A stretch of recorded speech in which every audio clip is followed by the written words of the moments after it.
আসসালামু আলাইকুম। আজকে আমি তৈরি করব মজাদার চিকেন ফিঙ্গার, যা ইফতার এবং যে কোনো নাস্তায় ডাইনিং টেবিলকে করবে আকর্ষণীয়। আমি একটি পাত্রে 500 গ্রাম মুরগির মাংসের কিমা নিয়েছি। এটি অবশ্যই বুকের মাংস হতে হবে। এর মধ্যে দিয়ে দেব মাঝারি সাইজের 2টা সিদ্ধ করে গ্রেট করে রাখা আলু, 1 কাপ গ্রেট করা গাজর, 1 কাপের একটু কম ক্যাপসিকাম কুচি, কাঁচামরিচ কুচি 1 টেবিল চামচ অথবা 5-6টা, 1 চা চামচ আদা বাটা, 1 চা চামচ রসুন বাটা, 1 কাপ পরিমাণ পেঁয়াজ কুচি, 1 চা চামচ ধনিয়া গুঁড়া, 1 চা চামচ জিরা গুঁড়া, 1 চা চামচ চাট মশলা গুঁড়া, 1 কাপ ব্রেড ক্রাম, 2 টেবিল চামচ কর্নফ্লাওয়ার, হাফ চা চামচ গোলমরিচ গুঁড়া ও পরিমাণ মতো লবণ। এই পর্যায়ে আমি সবগুলো উপকরণ হাত দিয়ে আস্তে আস্তে মেখে নেব, যতক্ষণ না পর্যন্ত এইরকম একটা স্টিকি ডো হবে। এরপর চিকেন ফিঙ্গার শেপ দেওয়ার পালা। একটা বাটিতে সাদা তেল নিয়েছি, 2 হাতে তেল মেখে নেব, তা না হলে হাতে লেগে যাবে, শেপ ভালো হবে না। ডো হাতের উপর নিয়ে এভাবে 2 হাত দিয়ে ঘুরিয়ে ঘুরিয়ে আঙুলের শেপ দিয়ে নেব।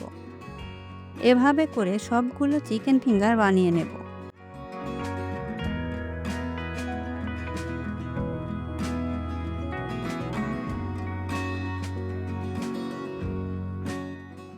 এরপর একটি পাত্রে একটি ডিম ভেঙে নিয়েছি। এর মধ্যে দিয়ে দেব 1 চিমটি লবণ, সামান্য পরিমাণ গোলমরিচ গুঁড়া দিয়ে ফেটিয়ে নেব। একটা প্লেটে ব্রেড ক্রাম্বস নিয়েছি। এখন ফিঙ্গারগুলো ডিমে চুবিয়ে ব্রেড ক্রাম্বে কোট করে নেব।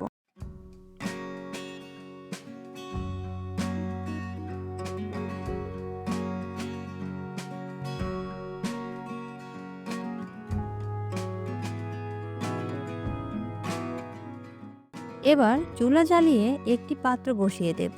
পাত্রে দিয়ে দেব সাদা তেল। চুলার আঁচ লো রাখতে হবে।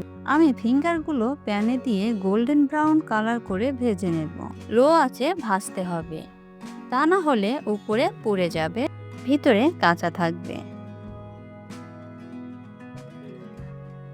চিকেন ফিঙ্গারগুলো 7-8 মিনিট উল্টিয়ে পাল্টিয়ে চারপাশ ভালো করে ভেজে গোল্ডেন ব্রাউন কালার হয়ে আসলে নামিয়ে নেব।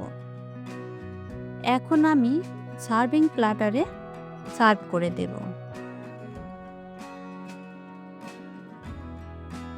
দেখতেই পাচ্ছেন কতটা সুন্দর ও লোভনীয় হয়েছে। আশা করছি আমার রেসিপিটা আপনাদের ভালো লেগেছে।